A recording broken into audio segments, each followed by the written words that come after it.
Jaya Radha Madhava Kunja Bihari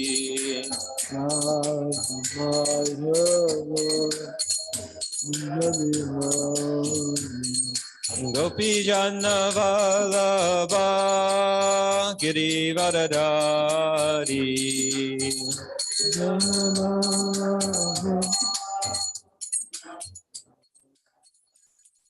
Gopi Jana Vallabha Girivardhari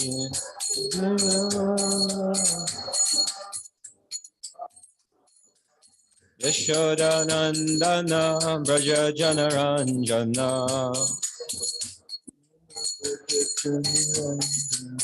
Yashodanandana Braja Janaranjana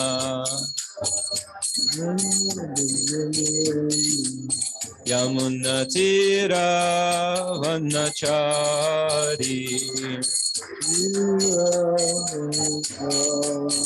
Yamunatira Vanachari Jaya Radha Madhava Kunja Bihari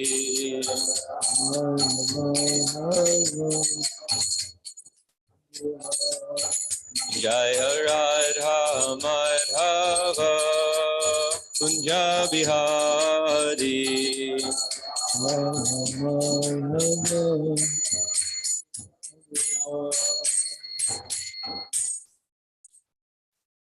Om Namo Bhagavate Vasudevaya Om Namo Bhagavate Devaya.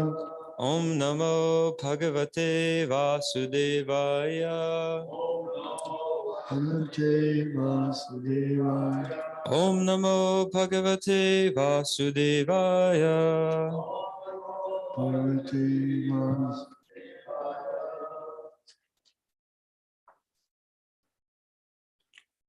A reading from Srimad Bhagavatam, Canto 2, Chapter 1, Text 37. Brahmananam Shatra Bhujo Mahatma Vid Urur Angri Shrita Krishna Varnaha Nana Bidda Bija Narvida. Ganopapano Dravyatmakaha Admakaha. Karma Vitana Yogaha Yoga. Ramananam Shatrabujo Mahatma Viduru Angri Shrita Krishna Varnaha Angri Shri Krishna Varna. Nana Bida Bija Ganopapano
I'm not getting any audio at all.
Nana Vidana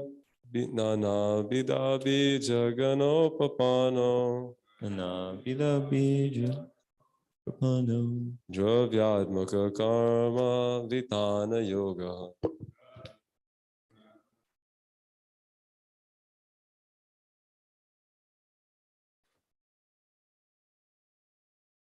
Brahma, the Brahmanas.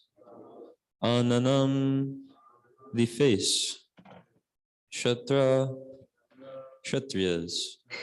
Bhujaha, the arms. Mahatma, the Virat Purusha. Vit, the Vaishyas. Uruhu, the thighs. Angri Shita, under the protection of his feet. Krishna Varnaha, the Shudras. Nana, various. Abhida, by names. Abhijagana, the demigods. Upapanaha, being overtaken. Dravya Atmakaha, with feasible goods. Karma, activities. Vitana Yogaha, performances of sacrifice. Translation: the Virat Purusha's face is the Brahmanas, his arms are the Kshatriyas, his thighs are the Vaishyas, and the Shudras are under the protection of his feet. All the worshipable demigods are also overtaken by him, and it is the duty of everyone to perform sacrifices with feasible goods to appease the Lord. Purport: monotheism is practically suggested here. Offering sacrifices to many demigods under different names is mentioned in the Vedic literatures, but the suggestion made in this verse is that all those varieties of demigods are included in the form of the Supreme Personality of Godhead. They are only the parts and parcels of the original whole. Similarly, the divisions of the orders of human society, namely Brahmanas, the intelligent class, the Kshatriyas, the administrators, the Vaishyas, the mercantile community, and the Shudras, the laborer class, are all included in the body of the Supreme. As such, sacrifice by every one of them in terms of pleasing the Supreme by feasible goods is recommended. Generally, the sacrifice is offered with clarified butter and grains, but with the progress of time, human society has produced varieties of goods by transforming materials supplied by God's material nature. Human society, therefore, must learn to offer sacrifices not only with clarified butter, but also with other manufactured goods in the propagation of the Lord's glory, and that will bring about perfection in human society. The intelligent class of men, or brahmanas, may give direction for such sacrifices in consultation with the previous acharyas. The administrators may give all facilities to perform such sacrifices. The Vaishya class or mercantile community who produce such goods may offer them for sacrifice, and the Shudra class may offer their manual labor for the successful termination of such sacrifice. Thus, by the cooperation of all classes of human beings, the sacrifice recommended in this age, namely the sacrifice of congregational chanting of the holy name of the Lord, may be executed for the common welfare of all the people of the world. Om Agyana Timarandasya Gyananjana Shalakaya Chakshur Unmilitam Yena Tasmai Shri Gurave Namaha Shri Chaitanya Mano Bhishtam Shtapitam Yena Bhutale Swayam Rupa Kadamayam Dadati Swapadantikam Vandeham Shri Guru Shri Yuta Padakamalam Shri Gurun Vaishnavamscha Shri Rupam Sagarjatam Sahagana Raganathan Vitam Tam Sajivam Sadvaitam Savadutam Prijana Sahitam Krishna Chaitanya Devam Shri Radha Krishna Padan Sahagana Lalita Shri Vishakan Vitamscha He Krishna Kruna Sindho Dinabandho Jigatpate Gopesha Gopika Kanta Radha Kanta Namostute Tapta Kanchana Gaurangi Radhe Vrindavaneshwari Rishabhanu Sute Devi Pranamami Haripriye Vanchakalpatarubhyascha Kripa Sindhubhya Evacha Patitanam Bhavanebhyo Vaishnavebhyo Namo Namaha Jai Shri Krishna Chaitanya Prabhu Nityananda Shri Advaita Gadadhar Shivasadi Gaura Bhaktivinoda Hare Krishna Krishna Krishna Hare Hare Hare Rama Rama Rama Hare Hare. Would you like to speak on this, Maharaj?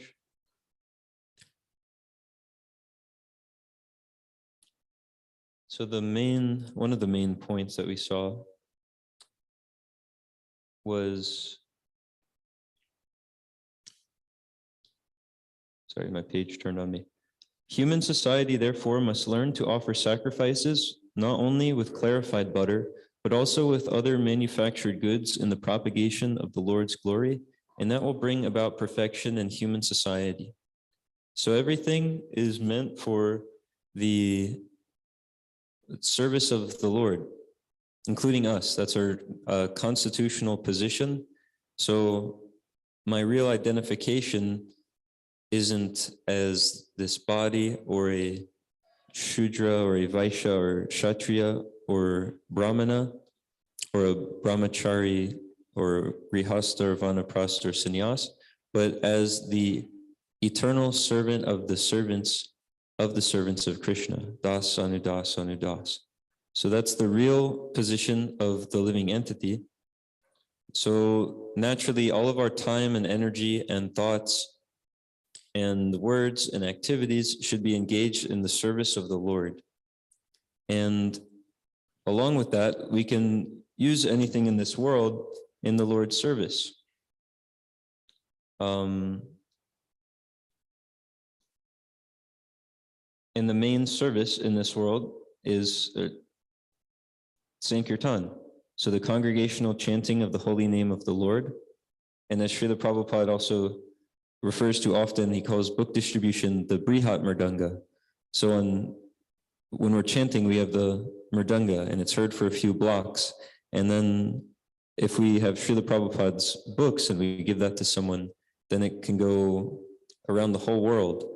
So these are the processes for distributing Krishna consciousness in this day and age. We go and we chant the holy name and we distribute Srila Prabhupada's transcendental literature. Yes, Maharaj.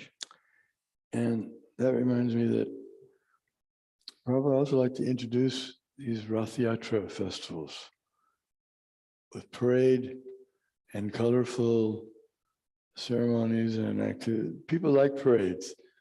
People like to get out and dance and sing and participate in such activities. In fact, there was one time when he came to London, and at that time, the London temple the English Yatra had become very strong in book distribution. And the GBC man for London used to be in Los Angeles, so he had a competition with Los Angeles, which was very strong in book distribution. So he told Prabhupada that, Prabhupada, now London has defeated Los Angeles in book distribution. Prabhupada said, yes, but now they've defeated you in Rath Yatra. So he compared them in one sense. That it's such a great sacrifice that all those things can take place. All the books can be distributed, all the manual labor to pull the carts, to make the carts, you have to get the money to buy the materials to make the carts, and everyone can, and then you have to get the permission of the administrators and the Brahmins. Then they have to preach and tell everyone how to live their lives and give good directions. So in this way, you use musicians, everything can be engaged in a wonderful sacrifice. And everyone loves it. If a city has a Rath Yatra, like the city it's not an ordinary city anymore. It's because, for example, New York, the festival parade goes down Fifth Avenue, which is sometimes considered the most important street in the world. Right? So what does that mean? If they give facility for Lord Jagannath to come and preside over the most important city, even if it's only one day a year, it's very significant. So we should also pray and try to use our intelligence how we can be assistance to Lord Krishna in the sacrifice of Rath Yatra also, as well as book distribution. It takes a lot of effort, but it's worth it. Thank you, Maharaj. So we see that this Rath Yatra covers all of these things that were spoken of here. Let me just find it. The intelligent class of men, or the Brahmanas, they give the direction for such sacrifices in consultation with the previous acharyas. So we see Maharaj just did that, and also any devotees that are working on the Rath Yatra would be instructing how it should go along. And then the administrators, so the people in charge of the city, mayors and political people, they give all facilities to perform the sacrifice, section off the roads, let police and whatnot take care of different areas. The Vaishya class, or the mercantile community, who produce such goods, so many shop owners and different people can help offer materials and things for the Rath Yatra. And then the Shudra class perform manual labor in building the cart and pulling the cart, all of these things. So like this, everyone can be engaged in such an activity. I remember hearing stories of when Jayananda was in, actually, I don't remember the city, but I remember hearing about how he would engage people in building the carts. Mostly San Francisco. Even just people walking by on the street, just all sorts, just anybody. And he would have the perfect way of engaging them.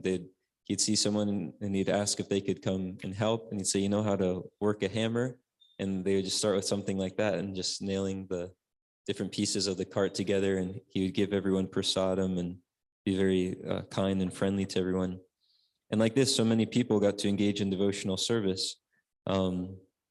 by this devotee engaging them in making the carts. One of our friends, local friends, has offered if we do Rath Yatra, he'll give $10,000 to help get us started. See, so people want to help and engage in this service. So by the cooperation of all classes of human beings, this sacrifice of Rath Yatra, chanting the holy name, distributing transcendental literature, distributing prasadam, all of these things can happen at one time for the common welfare of all people of the world. And so we want to make advancement in spiritual life, and the active principle of spiritual life is the instruction of the spiritual master. Just like in a medicine, there's an active principle, like in Advil, the active principle is ibuprofen. And so there's other things in the medicine too that are just filling it up, like sand is one of the ingredients actually. Silicon dioxide means sand. So there's all these filler things that are in medicine, but the thing that makes it work is the active principle. So without that active principle, the medicine won't have give any relief to a situation or any curing to a disease. Nothing will happen. So similarly, the active principle in spiritual life is the instruction of the spiritual master. So Maharaj has wanted a Rath Yatra for a while. We've heard about it every now and then. So where's our Rath Yatra? We need to make it happen. So it's on us to actually try to start a Rath Yatra here in Kansas City. And in this way, please, for many of us, all right, Rishi, you can Master organize it. and Srila Prabhupada and the Sampradaya Acharyas and Krishna. And that's how spiritual life works. So we should be very focused in performing devotional service and praying for the mercy of the spiritual master, and always thinking of how to serve him and follow his instructions. And that's the whole thing. That's the whole process, because the Guru is the representative of the Supreme Personality of Godhead. So like we sing every morning, if the spiritual master is pleased, then Krishna is pleased. So these are the things that we're trying to do. Are there any comments or questions? Yes, Magadari Prabhu.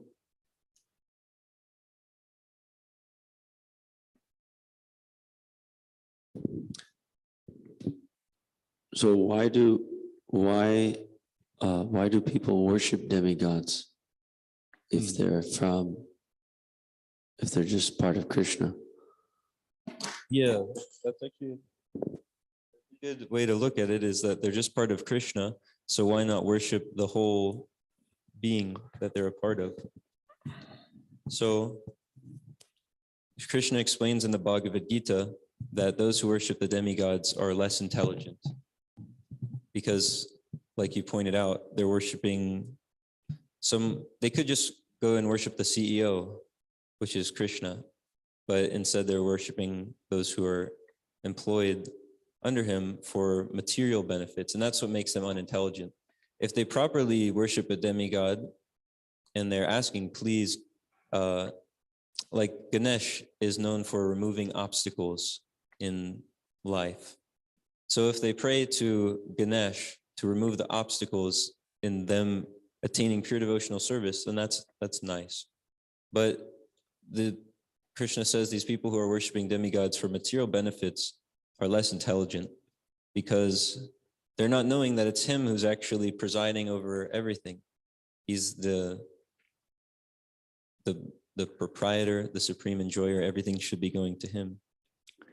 That's a good example of Ganesh, because if they worship Ganesh, he's empowered to remove obstacles because he worships Lord Nrsimhadev, who's Vishnu. Then he gets the power to do that. And the difference is that if you worship the demigod, you may get some partial advantages. But the extra advantage you get when you worship Krishna, even for material things, is that he arranges it because of his presence, because he's being worshipped, that the worshiper gets love of Krishna also. So he gets the material thing that he wanted to get. But if he worships Krishna, he gets that and Krishna too. So that's the advantage. Otherwise, you worship a demigod, you may get something. Some of the material things that you ask for, you can get. Not necessarily all of them even. For example, Hiranyakashipu worshiped Brahma. And he said, Brahma, I want immortality. Brahma said, I'm sorry, I don't have that. It's in my portfolio. I can't give that. But Krishna can give that. If he had worshipped Krishna, he could have gotten that. And he could also be in charge of the whole universe. Krishna can arrange that.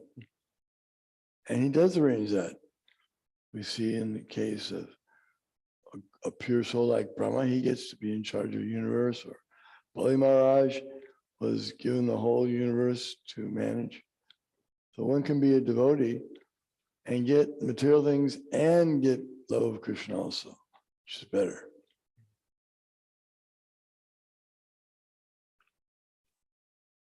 Are there any other comments or questions?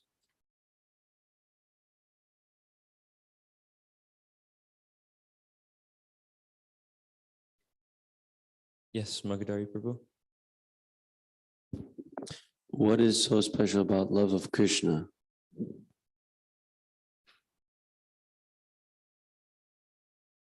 Well, Krishna is the Supreme Personality of Godhead, so if we actually put our love and devotion towards him, then that's the only place where it can actually be fulfilled. If we love something temporary in this material world, then that just keeps us here in this material world, where we have to suffer. We have to suffer birth, death, old age, and disease, and over again. So if we transfer that attachment and love to Krishna, then, as he says in the Bhagavad Gita, we can go back to him. One who's always thinking of him and endeavoring for him goes back to him. But if we're thinking and endeavoring for other things in this material world, then we'll just go to a situation with those things in another material body. But going back to Krishna is much better. Yes, just like if you love your foot and you want to show your love for the foot, if the foot has some ailment, some pain, maybe due to blood irregularity or something to do with digestion, you may shower all your love on the foot, but that doesn't necessarily solve the foot's problem. So similarly, we want to help this group and that group, or this place and that place, but we don't know how to do it. But Krishna knows how to do it. By serving Krishna, then he knows best how to solve the problems of every place, everyone, every group. No one gets left out. Whereas if we, in the material world, if we try to serve one group over another group, that group may get some benefits, but other groups then have to suffer. But with Krishna, nobody suffers. Everyone gains. So all of our service should be directed towards Krishna without any personal motive, but simply for his satisfaction. And though there might be some personal motive in the beginning, if we keep constantly endeavoring to serve Krishna and try to do it purely, then naturally all those unwanted motivations will clear away and will eventually be purely serving Krishna for Krishna's satisfaction. But as long as I try to serve something else in this material world to get some sort of personal benefit, or think that there's some other way to reach a goal without Krishna, like get some sort of relief in this material world or something without Krishna, then that's a self-defeating type of philosophy. Because if I keep engaging in material activities to try to solve material problems, I'm just getting more entangled in the modes of nature. And so that pretty much means that each action is going to have some reaction. So it might solve one problem, but then it gives so many other problems. Again, is with the medicine analogy, because that's a helpful way to look at this. Actually, every medicine in the world, it has some side effect. So it causes some it makes some sort of cure or makes something better, but then right when there's that relief of one problem, it's immediately coming with these other symptoms that are now bad that have to be taken care of also. So this is what happens in the material world. You get more entangled in trying to solve different material problems, the more that you just try to solve them with material activities.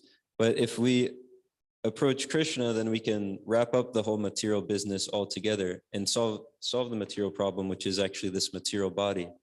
You won't have to take on another material body that's coming with all these frustrating problems if we just serve Krishna. So service to Krishna is the solution to every problem, but then just having no problems isn't the greatest position to be in. Just getting, if we're at the negatives, saying, okay, I've got so many difficulties, and then we get rid of all those negatives, now we're at zero, that's still not so nice. So what's the positive? The positive is actually engaging in Krishna's service. It gets better and better, because this is the relationship that all living entities are missing in this material world and searching for in so many other things. So by engaging in Krishna's service, we can be positively engaged in spiritual life and be fully satisfied, because there's a real relationship with an eternal, spiritual, blissful person, Krishna, in those activities. Are there any other? Well, Prahlad Maharaj says, Shoche Chato Vimukhachetas Indriyartha Maya Sukhaya Baram Udvahato Vimudhan. He gives the example of a Vaishnava, how a Vaishnava prays. He's not personally unhappy to live in this world. He has no problems because he's learned how to worship the Lord. But he's simply feeling sad for the mudhas, the especially foolish persons who keep trying to solve their problems and make solutions, but the problems they try to resolve just get worse. As you said, the cure is worse than the disease itself. It's like sometimes we have some medicines that are supposed to be curing, but they may have such bad side effects and cause so many other things that they're worse than the disease. For example, we have the nuclear bomb. It's a perfect example, because the idea of having the nuclear weapon is that everyone will be afraid to do anything against us because we have this bomb and it's threatening over their heads. But now we have it, so we may think, well, no, probably no one will use it. But we have so many other anxieties. What if someone accidentally makes a mistake? What if it's not really necessary to launch the nuclear weapons at this particular, and somebody makes a mistake, pushes the wrong button? So maybe there's not even a need for it, but because we have it, and the tendency is to use it, whatever we have, we spend a lot of money for it. It's like if you spend a lot of money for a car, you're going to use it. So, yeah, the material intelligence can't figure out how to solve problems because Ataksha Krishna Namadi Napave Graham Indriyai Seva Mukhi Jivados Svayamevas Prajata. One cannot understand Krishna with his mind or his senses or even his intelligence simply by that. we're reading about the Western philosophers, some very intelligent men, but they somehow or other missed the point of Krishna. They couldn't get that part. They can understand there must be a God. They don't know what God is, or who, whether it's a person or not a person, or we're all God. So with our intelligence, we can come to some understanding, a very preliminary understanding that there must be something better than this material world. That's good. That's an intelligent person. He's called a Jnani. But the Vaishnavas or the Vijnanis, they know not only that there's something wrong with this material, but they know the solution as well. And they know how to give it, to distribute it. And so we shouldn't be too envious of people who form a group and then they learn how to promote that group well and get followers. Because andha yutandar upaniyamana, the blind lead the blind in this kind of a civilization. So we shouldn't be surprised when one blind person leads others and they all fall in the ditch. What is the use in all their big organization if nobody's learning how to get out of the suffering of the material world? They're just, as you said, making things worse for themselves and for others. Whereas Krishna consciousness, even without trying, if someone just practices Krishna consciousness on his own behalf, still people get the benefit. What to speak if he learns this mood of Prahlad Maharaj and the Lord Chaitanya, the followers of Lord Chaitanya, their main motive is to give Krishna consciousness to others. Charidaki Tarikaha Krishna Upadesh, Amara Jnana Guru Hana Tari Desh. Lord Chaitanya says, wherever you go, whomever you meet, simply speak of Krishna and become a spiritual master, deliver all the people. So these are the things that the Goswanandi Vaishnavas are trying to develop to please Lord Chaitanya and please all living entities. Thank you, Maharaj. Srimad Bhagavatam ki jai. Srila Prabhupada ki jai.